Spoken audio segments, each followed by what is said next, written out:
Baik, Assalamualaikum warahmatullahi wabarakatuh. Kembali lagi dengan mata kuliah Psikologi Perkembangan Dewasa dan Lanjut Usia. Kami dari kelompok 4 akan membahas materi yang berjudul Perkembangan Sosioemosional Masa Dewasa Tengah. Saya Clariza sebagai moderator akan memandu Dara, Esti, Fasya, dan Nurvita sebagai pemateri dalam presentasi hari ini. Dan terima kasih kepada dosen pengampu kami yaitu Bunda Lukmawati. Selamat menyaksikan. Baiklah, saya Dara Puspitasari akan menyampaikan materi pertama tentang masa dewasa tengah atau madya. Masa dewasa madya memiliki rentang usia dari 40 tahun sampai dengan 60 tahun. Dewasa madya ini merupakan masa peralihan dari dewasa awal menuju dewasa akhir. Nah, pada masa ini juga ada perkembangan sosio-emosional. Menurut Harlock, ia mengatakan bahwa perkembangan sosio-emosional mencakup perkembangan sosial dan perkembangan emosi, di mana perkembangan sosial merupakan perolehan kemampuan berperilaku yang sesuai dengan tuntutan sosial. Sedangkan perkembangan emosi merupakan proses yang kompleks dan dapat berupa perasaan ataupun pikiran yang ditandai oleh perubahan biologis yang muncul dari perilaku seseorang. Namun, pada masa ini juga manusia mengalami perubahan penampilan yang disebabkan oleh faktor usia, kesepian ditinggal oleh pasangan hidup, anak-anak yang telah berkeluarga, dan faktor ekonomi yang berupa berkurangnya pemasukan keuangan karena tidak bekerja. Karakteristik usia madya. Pertama, usia madya merupakan periode yang sangat ditakuti. Diakui bahwa semakin mendekati usia tua, periode usia madya semakin terasa lebih menakutkan dilihat dari seluruh kehidupan manusia. Kedua, usia madya merupakan masa transisi. Usia madya merupakan masa di mana pria dan wanita meninggalkan ciri-ciri jasmani dan perilaku masa dewasanya dan memasuki suatu periode dalam kehidupan yang akan diliputi oleh ciri-ciri jasmani dan perilaku baru. Ketiga, usia madya adalah masa stres. Penyesuaian secara radikal terhadap peran dan pola hidup yang berubah, khususnya bila disertai dengan berbagai perubahan fisik. Keempat, usia madya adalah usia yang berbahaya. Usia madya dapat menjadi berbahaya dalam beberapa hal. Saat ini merupakan suatu masa di mana seorang mengalami kesusahan fisik sebagai akibat terlalu banyak bekerja. Kelima, usia madya adalah usia canggung.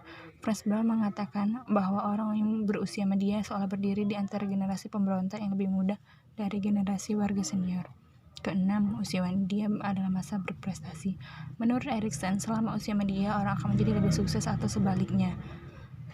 Ketujuh, usia madya merupakan masa evaluasi. Usia madya pada umumnya merupakan saat pria dan wanita mencapai puncak prestasinya. Maka logika apabila masa ini juga merupakan saat mengevaluasi prestasi. Kedelapan, usia madya dievaluasi dengan standar ganda. Standar ganda ini mempengaruhi berbagai banyak aspek terhadap kehidupan pria dan wanita saat usia madya. Kesembilan, usia madya merupakan masa sepi, masa di mana ketika anak-anaknya mulai memiliki kehidupan yang baru. Kesepuluh, usia madya merupakan masa jenuh. Pria dan wanita mengalami kejenuhan pada akhir usia 30-an atau 40-an. Saya, Fasya Runisa, akan menyampaikan materi mengenai teori kepribadian dan perkembangan. Yang pertama yaitu tahap-tahap di masa dewasa. Erik Erikson mengemukakan bahwa terdapat beberapa tahap perkembangan yang terjadi pada manusia. Salah satunya yaitu tahap generativitas versus stagnasi. Tahap generativitas versus stagnasi ini terjadi pada usia dewasa madya. Kemudian, menurut teori Levinson, manusia sebaiknya mampu menguasai tugas-tugas perkembangan pada tahap perkembangan itu, sehingga tidak mengganggu pada tahap perkembangan selanjutnya.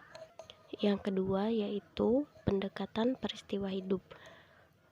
Pendekatan peristiwa hidup ini terjadi karena bermacam-macam kejadian dan peristiwa hidup yang terjadi dapat membuat kondisi lingkungan sekitar menjadi tidak nyaman sehingga menyebabkan stres pada manusia.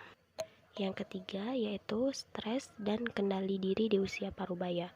Penelitian menemukan bahwa pada usia dewasa awal dan dewasa madya, orang-orang cenderung mengalami kehidupan yang lebih tertekan sehingga menyebabkan stres dibandingkan dengan kehidupan pada masa dewasa akhir.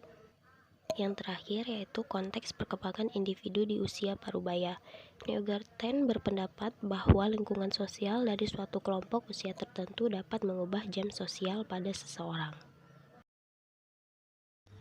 Saya Nurfita Syakbani Putri akan menjelaskan materi keempat, yaitu tentang stabilitas dan perubahan serta relasi akrab. Langsung saja yang pertama yaitu stabilitas dan perubahan. Di sini ada yang namanya studi longitudinal, di mana terdapat 5 faktor kepribadian. Yang pertama itu ada emotional stability, yaitu tenang, tidak emosional, dan santai. Yang kedua ada extraversion, seperti pendiam, sederhana, pemurung, penyendiri, dan juga pemalu.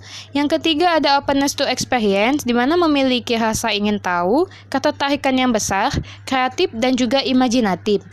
Yang keempat itu ada agreeableness, seperti berhati lembut, baik hati, penolong, jujur, dan pemaaf.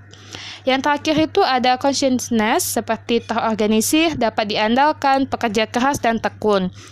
Yang selanjutnya itu ada relasi akrab. Relasi akrab ini terdapat beberapa bagian. Yang pertama ada cinta dan pernikahan di usia setengah baya. Jadi perasaan cinta atau kasih sayang akan lebih meningkat pada usia ini, terutama bagi pasangan yang telah menikah bertahun lamanya. Yang kedua ada kekosongan dan pemenuhannya. Sindrom emptiness dapat meningkatkan kepuasan dalam kehidupan pernikahan dibandingkan dengan menurunkan kepuasan seperti perkiraan oleh banyak orang. Yang ketiga itu ada relasi di antara saudara kandung dan persahabatan, di mana hubungan antara saudara kandung ini akan terus terjalin selamanya, walaupun ada yang dekat, bahkan ada yang memiliki jarak di antaranya. Begitu juga hubungan persahabatan yang akan terus terjalin pada usia ini. Yang keempat itu ada kakek nenek, di mana peran dan gaya di antara kakek nenek ini memiliki ciri khasnya masing-masing. Seperti keseharian nenek yang lebih banyak menghabiskan waktu bersama para anak cucunya dibandingkan dengan sang kakek. Yang terakhir itu ada relasi antar generasi. Seperti anggota keluarga seharusnya memiliki hubungan yang baik antar setiap generasi. Hubungan yang paling dekat ini biasanya antara hubungan ibu dan anak.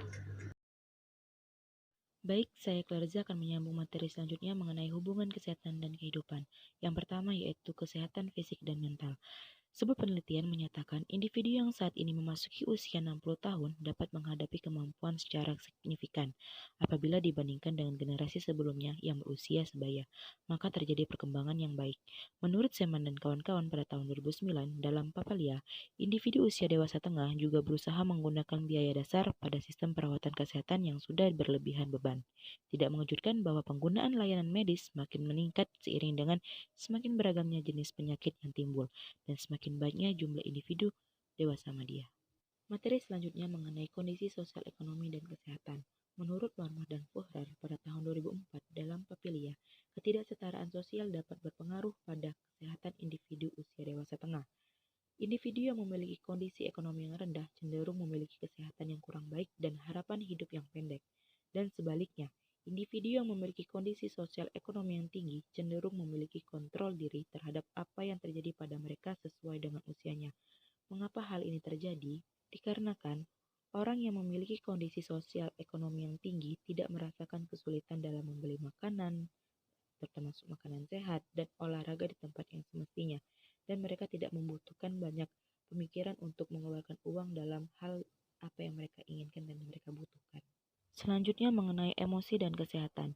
Emosi negatif seperti kecemasan dan putus asa seringkali dihubungkan dengan kesehatan fisik dan mental yang buruk, dan emosi positif seperti harapan dihubungkan dengan kesehatan yang baik dan harapan hidup yang lama. Karena otak berinteraksi dengan semua sistem biologis tubuh, perasaan dan kepercayaan berpengaruh terhadap fungsi tubuh termasuk fungsi sistem imunitas. Karena tampaknya suasana hati yang positif dapat mempertinggi sistem imunitas. Ya, sekian presentasi dari kelompok 4. Terima kasih bagi kalian yang menonton video ini dari awal. Semoga kalian memahami apa yang kami sampaikan dan mengerti materi yang kami berikan. Tapi, bagi kalian yang belum memahami apa yang kami sampaikan atau ada hal lain yang ingin kalian tanyakan, silakan komen di bawah ya teman-teman. Dan jangan lupa untuk like dan komen video di channel ini. Dan jangan lupa subscribe ya teman-teman. Terima kasih.